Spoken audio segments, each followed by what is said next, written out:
again, chamfer direction, the lead in towards the casting you're sliding it into, right? Grab the front, slightly support it, push it back. Make sure you have the nut installed on the back, okay, with the boss facing forward.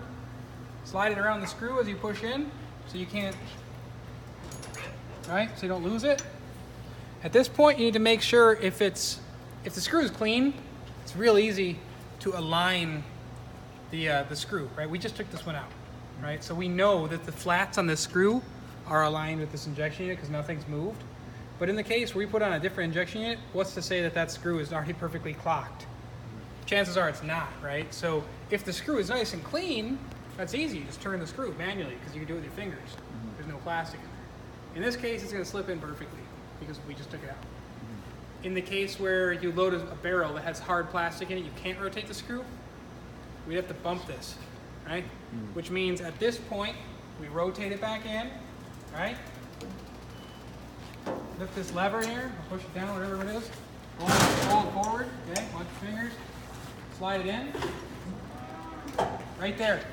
Now we can rotate the screw if we have the safety mount bypassed. Because we have to have that safety sensor triggered. Okay. If it's out here, you can't rotate it. Okay. Because at this point, you could rotate the motor. You know, of course, Arberg would tell you, make sure you have the set screws in, make sure you have all the safety in. I'm just letting you know you can do it at this point. So in reality, that's probably what I would do, is just bump the motor at like 1 RPM or 5 RPMs until it's perfectly aligned. Slide it in, you're good to go. There is some clearance, so it doesn't need to be perfect. But you can imagine rotating that around until it's good to go, right? Right. Okay, so slide that in like that. Just go up there. See that pin kind of came up on me a little bit? Yeah.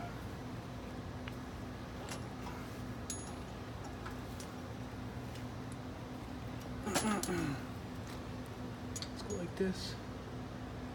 She's tight.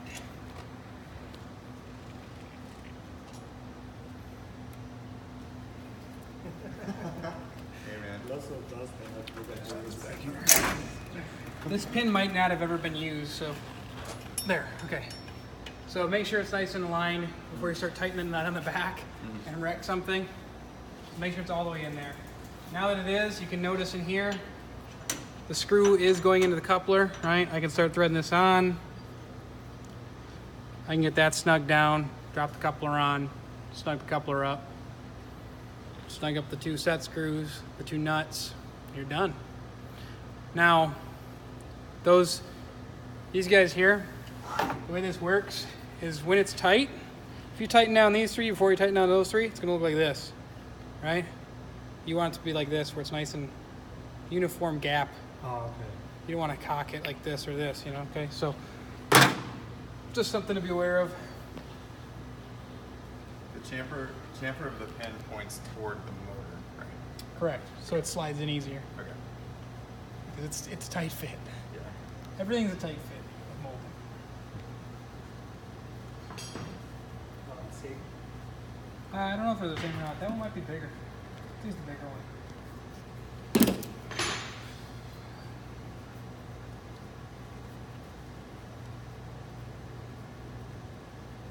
Want to use a tape or flat? We'll be fine without it. None of this you need to go full Hulk on. Just like maybe the nozzle so it doesn't leak. There's torque specs on everything, but you don't have a torque wrench that fits this, right? So you can't hit 340 foot-pounds, right? You don't know what that means unless you hang on a bar that's a foot and you're 300 pounds.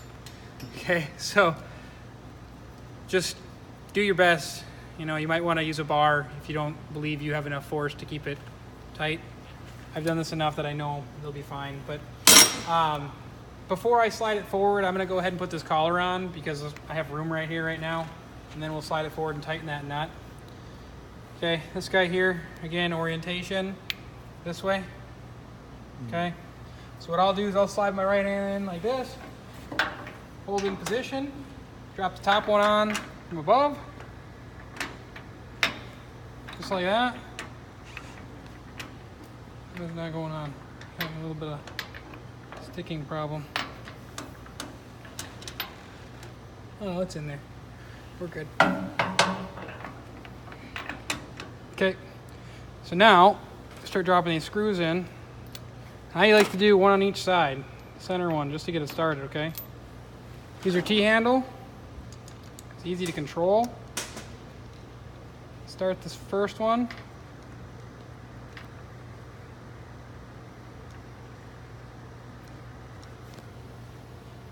Okay, once that one's started,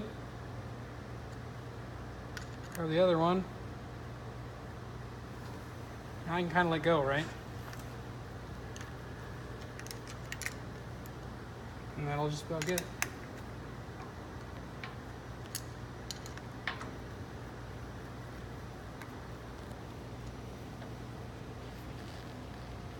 Okay.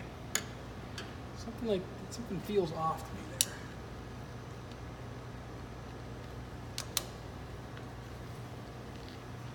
Something doesn't feel right. I'm gonna take it back out.